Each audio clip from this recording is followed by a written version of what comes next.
Welcome to Still Plays Galaxy of Heroes. We are back after a long hiatus from these, doing a methods video today, looking at the Scavenger, the best pieces for converting, crafting, and which ones to make sure you lock. On its face, this seems like a well-covered topic, but there is information in here, particularly with the Bronziums, that I think will help out most players who come across this. My community on the Discord tends to be pretty knowledgeable about the game because if you're watching videos of a small channel, that trends towards a level of obsession with SWGOH content that is beyond the casual, which biases towards a certain type of player. And when I asked them on the Discord, some of this didn't come up, which means we got a topic. And I strive towards covering all the minutia here, despite my inconsistent delivering on that. We're going to do an overview of each piece with the Scavenger and my approach to them. Some of these we're going to be pretty quick about. We'll be spending the most time with the Carbonite circuit boards, the Bronzium wiring, and the Chromium Transistors, because those are the pieces where there are some opportunities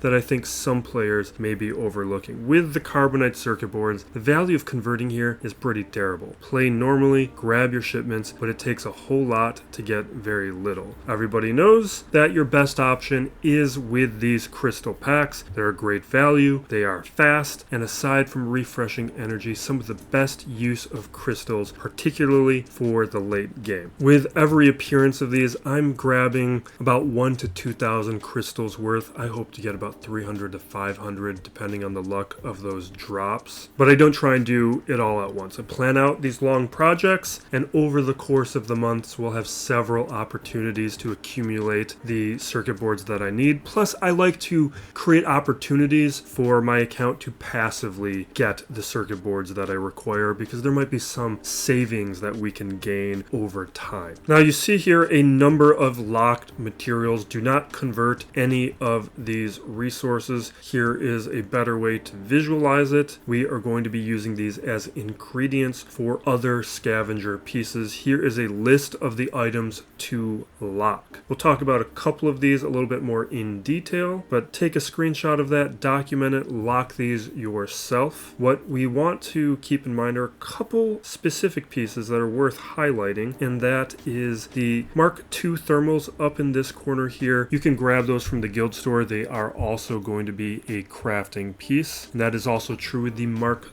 III thermal down here. But this piece, you also need a ton of those just for gearing up characters. Those are a piece that you should definitely be purchasing from the guild store every single time that you see them. Now, a little further down, there's a couple other pieces I want to highlight. The Mark I stun cuff. This is an item that a lot of your guildmates are probably requesting for donations. This is a piece that you don't need it for an ingredient for any of these other scavenger pieces, but I have it locked because your passive income of those is probably just enough for what you need, at least if you're in the late game. If you start spending that on your circuit boards, you're not going to have what you need to absorb new characters, or if you're giving some for donations. It just doesn't come in to the same degree passively like these other pieces. Like I'm not farming any of these. These are just happening from Bronziums and from regular play. Some of these other items I could actually take off of lock, like stun cuffs. The Mark III hollow should be locked. These other pieces like the Carbonities, I'm beyond having to be concerned about them at this point, but if you're in the mid game, I would be locking any of those high frequency pieces as well. And now the Bronzium Wirings. The reason we're making this video and the reason you're probably watching it, because apparently there's untapped knowledge here. Everyone knows, of course, about the Fabritech datapad. This piece here, we'll cover it for thoroughness. That is, of course, the piece you can actively be farming from Lightside 7B. I'll use any excess energy here because you can also get the Chirotex. Great location. Whether or not I'm refreshing Lightside energy depends on other factors with my crystals. Right now though, we are farming shards. The other location, Fleet Battles 1D, I do not recommend doing this to get this datapad piece. That is not a good use of your fleet energy. Your fleet energy is far better spent going with 5H or 5F, where you have the Nubian scanners and the med packs. You need a ton of those to get characters to relics. If you're not farming them here, you're going to be struggling with these pieces in other ways. That's the common knowledge. What is not common common knowledge, is these 4 pieces here in green. Those are the items that you should be crafting. And these crafting items are why we have these pieces here locked up with the Carbonite circuit boards. Our 4 craftable pieces marked out in green, they are ordered from left to right on their relative crafting value because some of them are better values than others. We also have the Mark IV Nubian Design Tech marked out with a magenta border because you can supplement that with guild store purchases. It's also a piece though that is useful for chromium transistor crafting. Now the Mark IV Nubian Design Tech and the Mark IV NeuroSav binoculars, those are going to be your 2 best values in crafting. What we have is each of them require only 3 separate pieces that are used for Carbonite circuit boards. We have those 3 pieces for the Mark IV Nubian Design Tech, and the binoculars require these 3 pieces, and these drop at a pretty high rate from your Bronzium packs as well, so you're going to get a bunch of them. The other 2 pieces, the Mark IV Biotechs, the eyeballs here, they require a salvage prototype plus a Carbonite circuit board piece, and that is similar to our Mark IV Blast Tech mod, but this uses a little bit more. It's a salvage piece plus 2 of the Carbonite circuit board piece plus another Mark I piece as well. Those 2 prototypes are here.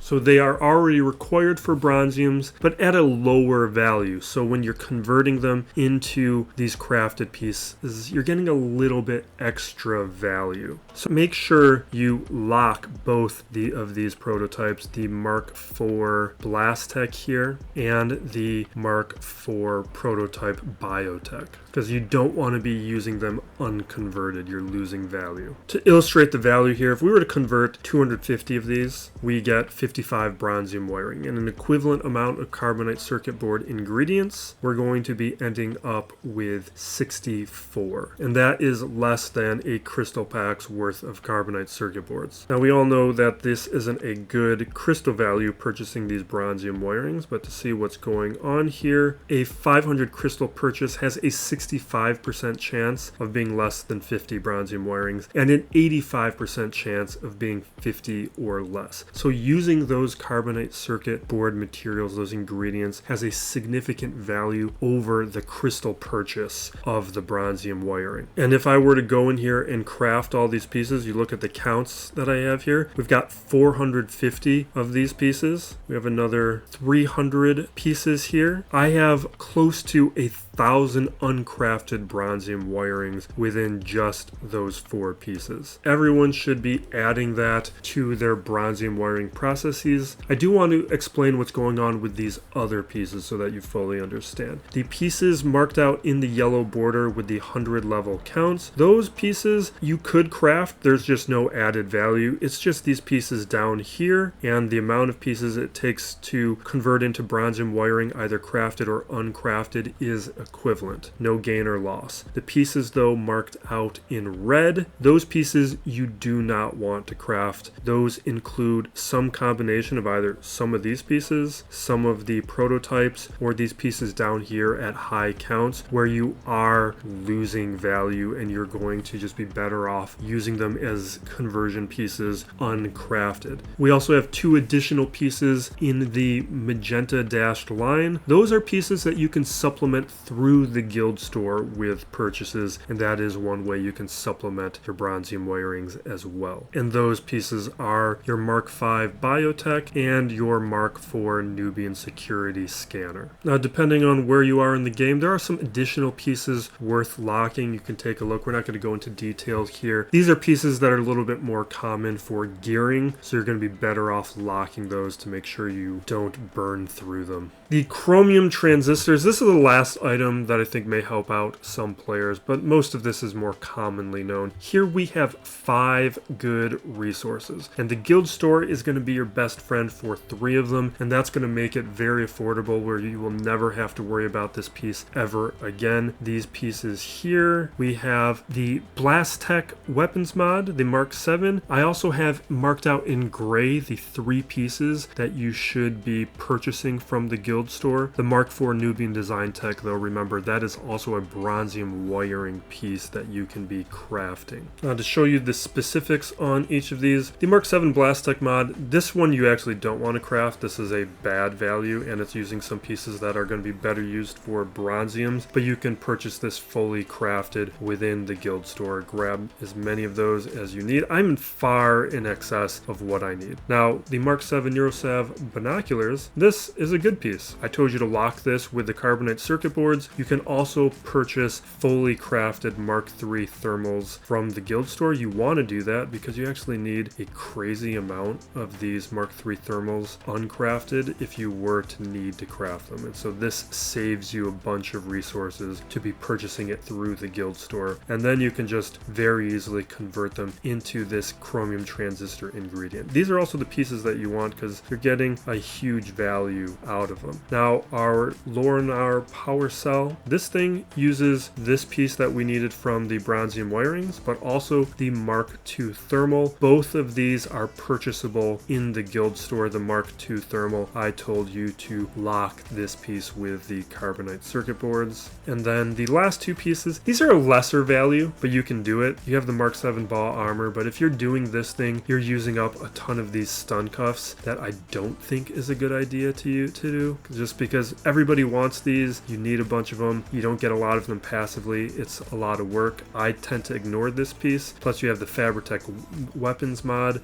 or the Fabritech datapad that you use for Bronzium wiring, so this starts competing with a lot of other things, but it is a good value, at least for converting. And then our datapad here, this Mark 5 Blastech mod, this is one of the pieces I had locked within the Carbonite circuit boards. You can craft these very affordably, or you can purchase those as well. And here you can just see that I have counts that would allow me to basically never think about this stuff again, just stay on top of it, and it's something you can ignore. This is more than what I need for everything I'm actively working on. Our Electrium Conductors, make sure you lock the Armatech armor plating because a number of characters need these. You can see I have a bunch who still require them, whereas the visor, wristband, and cybernetics, those are pieces that you can effectively be done with as I am, and it is a project that I think is worth pursuing. Just get them out of the way so you don't have to think about them. One thing that I do is for the roster videos, if you guys watch those, you're going to be familiar with this. I track multiple projects simultaneously. So here I'm looking at Mace Windu, looking at my next GL and Rey,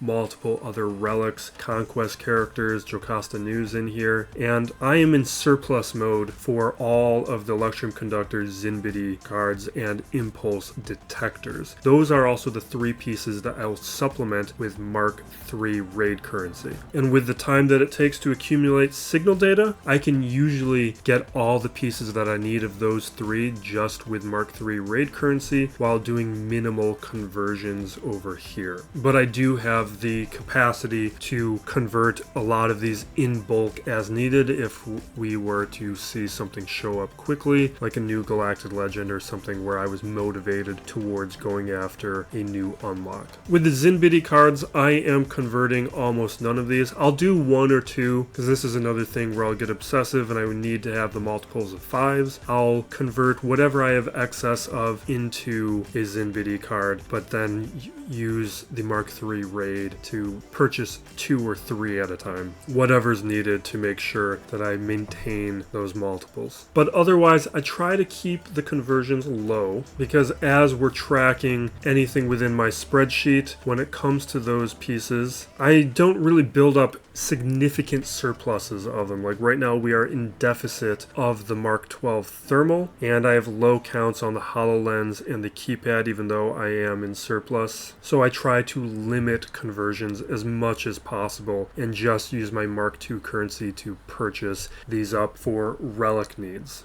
Impulse detectors are similar, where I am leaning on the Mark III raid currency to purchase these detectors. I am doing a little bit of conversions though with the medpack because we do get a decent amount of medpacks passively where I have built up a decent surplus. Now a number of characters still require them, but these are characters that I don't actively need for my roster right now, and if I did, I have a large enough count where I can just absorb that. To hit those multiples of 5, that is the one that I'm using. Bayonets, you can see, are unlocked right now, but I actually probably should lock this. But bayonets are a little bit easier to come by. The multi-tool, though, this one I have locked. And those are pieces that I instead will use my get to purchase. The get one here, if it's after a territory battles, I'll usually grab some of those. Just here's where I lean on the spreadsheet to let me know what I need to purchase or not purchase. But another good location for them is the shard shop. You can see right here we just grabbed a multi-tool. These 3 pieces in this range are really good shard shop deals, and I'll always pick up bayonets, multi-tools. Med packs not so much, but the multi-tools and bayonets are always grabbed. Now with our Gyrda Keypad, this is never convert. You need each of these pieces at too high of a rate where I don't think there is any value in converting them into the keypads. I also don't use any Mark III currency on keypads. They are too expensive. I would rather use it on impulse detectors. Keypads are instead a crystal purchase. I'll grab 5 or 10 depending on what my crystal bank is like. If I hit like 25k, I'll grab 10. But I try to keep my floor about 20k. So right now is not a purchase time. Because with these ingredients, you can see from the spreadsheet, like the Mark 12 fusion furnace, this is one of those mountains that you'll never be done climbing.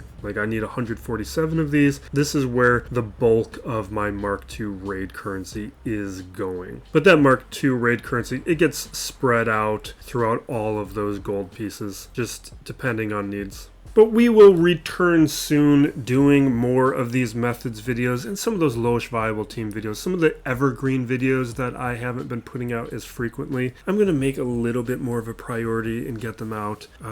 I know I've been promising a mods video for quite a while now, years. That will probably be the next one. In the meantime, we got a Datacron video over here. We're always covering the Datacron sets. Just a quick thought on each, how I'm approaching their overall quality. And otherwise, I think down below we'll put one of my talk videos. So thank you for watching. Be excellent to each other, everybody. This is still Plays Galaxy of Heroes.